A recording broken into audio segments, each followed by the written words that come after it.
Speaking of interest, we talk about Labour. Lots of divided opinions within the party. They're saying they're going to force a debate on the King's speech over energy independence and bills, but will they be able to focus on that? Oh, I don't know. Well, unlike last winter, there's going to be less help from the government for most of us this winter time. Joining us now is Shadow Secretary for Business, Energy and Industrial Strategy. Good morning to you. And you'll guess from what I was saying there that we're focusing a little bit on the divisions within the party. And I suppose in many ways you could see this as the biggest sort of challenge to Sir Keir Starmer's authority that he's faced yet. How do you think he's handling it?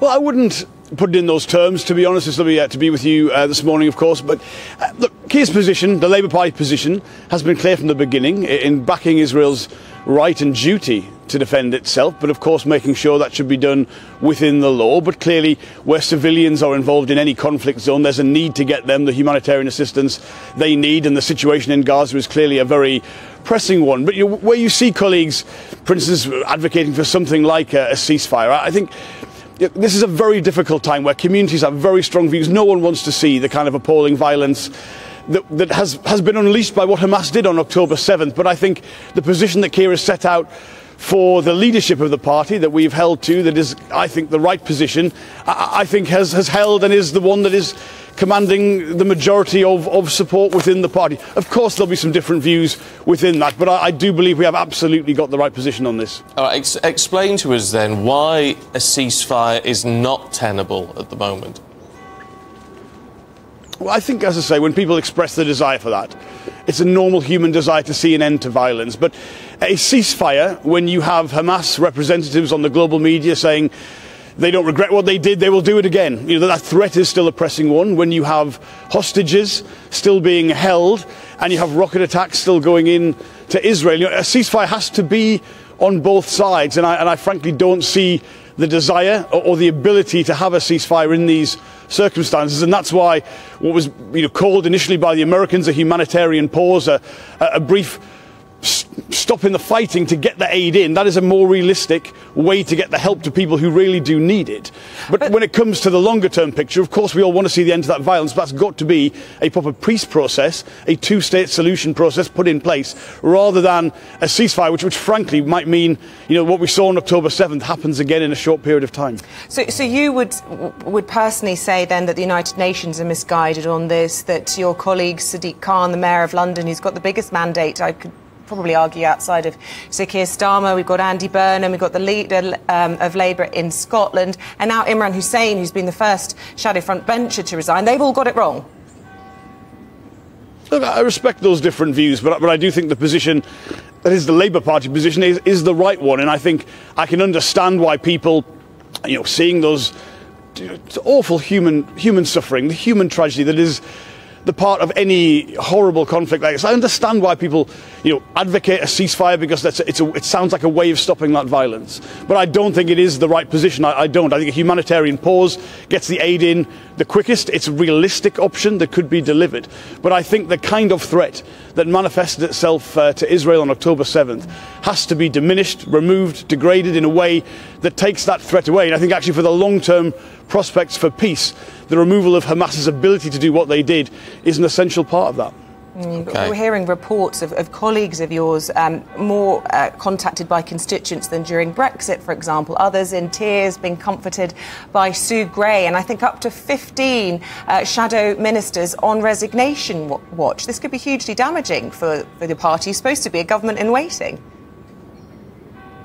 Well, look, I think when you have speculation in newspapers, you have to simply go off the facts of what has actually happened, and I think the speech that Keir gave, fleshing out a wider position, a route to peace in the Middle East, commands the respect of the Parliamentary Party and the wider Labour Party. Again, I say a large political organisation like Labour will always have different views within it. And I'll be frank, look, I often mention to you, I've been a Member of Parliament for 13 years. There are few things harder than managing the kind of tensions, the kind of strong feelings that come from a conflict in the Middle East of this kind. It was very similar near the end of the last Labour government when you had the tensions in Lebanon and what happened there. So look, I understand people quite rightly feel strongly about an issue which is one that has been one of the longest running conflicts, one of the longest running political problems in the world for some time. So I understand that. But look, the position that is the Labour position, which is Israel must be able to remove the kind of threat that currently exists to it, which we saw manifest on October 7th. Of course, that must be done within international law, and of course we must get humanitarian aid to the people who need it the most. That is the right position, and it is one that we will stick to.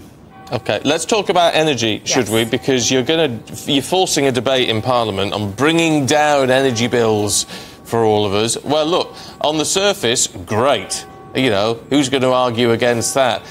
But how on earth do you do it?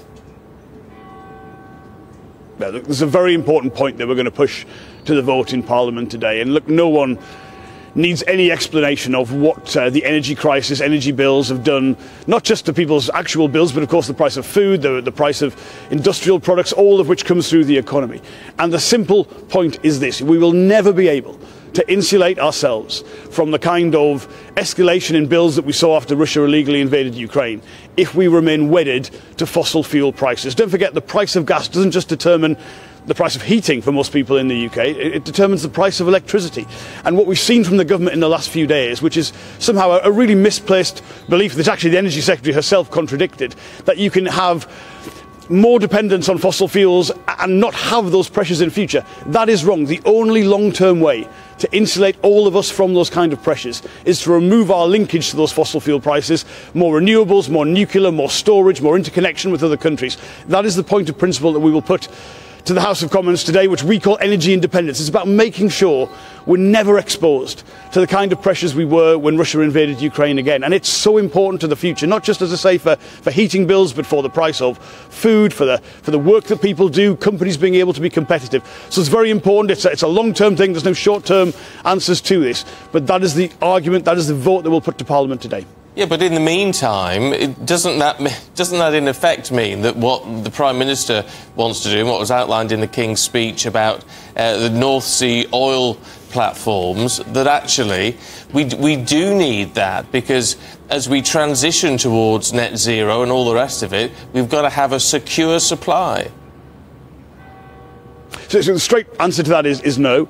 And the reason for that is that, look, the North Sea is a huge national asset. It will continue to provide oil and gas, particularly gas for us, right up until 2050.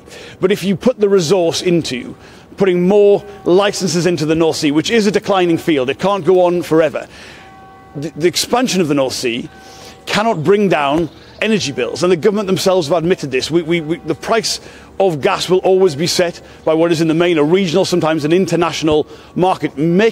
Producing it here in the UK gives us no special price, no special access to that resource. So you've got to put the longer term investment and the support in government policy into removing our dependence on the price of those fossil fuels. So it's not about turning it off. It's not about a cliff edge. That will continue quite rightly well up until 2050.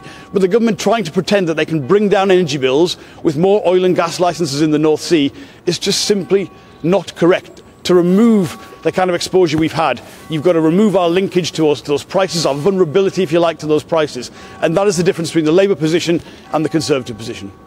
Just finally, I have to ask you about the ongoing row with the Metropolitan Police about the marches this weekend. We've seen the comments by the Shadow Home Secretary, Yvette Cooper, this morning. Do you echo those?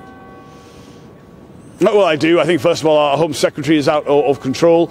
I think the government needs to somehow get control of her. You shouldn't be having politicians behaving in this kind of divisive way, particularly when tensions are clearly high because of events in the Middle East. And look, Remembrance Day, to me, to the Labour Party, is sacrosanct. Nothing should interfere with that. But where the police are making operational decisions, where they're balancing these things, they say can be done in a way which won't interfere with Remembrance Sunday, you've got to back the police. You've got to back them in maintaining control and doing that in the right way. And I'm frankly sick of a Home Secretary who won't do that, who will undermine the police for her own selfish political ends.